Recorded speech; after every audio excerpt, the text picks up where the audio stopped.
सार्थक टीमचं get together. Together everyone अचीव्ज मोर. हे आमच्याकरता नुसतं वाक्य नाही, हाच आमचा फंड आहे.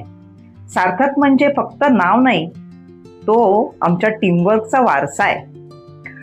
सुशिक्षित, समर्पित, सुजाण, सारे सकारात्मक विचाराने भरलेले आणि बदल घडवायला एकत्र आले तेव्हाच सार्थक हे नाव सार्थ झाले.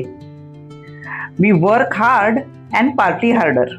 अहो, हाच आहे आमचा रिवाज. म्हणूनच टीम मीटिंग आमची म्हणजे नुसतंच एकत्र येणं नाही बरं का.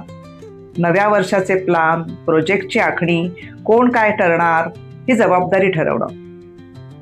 आयडिया शेअर होतात, चर्चा रंगतात. मुलांकरता उत्तमोत्तम काय करायचं या चर्चेतनंच नवीन वाट सापडते. मग सर्वानुमते निष्कर्ष काढतो. एका सुरात सगळे कामाला लागतो. आमची टीम म्हणजे एखाद्या झाडासारखी. त्याची पानं, फांद्या, मुळं सगळे आम्हीच आणि सगळंच महत्त्वाचं. गेट टुगेदर म्हणजे खत पाणीच या झाडाला. म्हणूनच ते वाढतं, फोफावतं आणि मग सावलीत येतं सगळ्यांना. नव्या शैक्षणिक वर्षाची सुरुवात झाली तशी नवी आव्हानं दारात उभी ठाकली. त्यामुळे आता सार्थकची टीम आहे सज्ज पुन्हा. प्रत्येक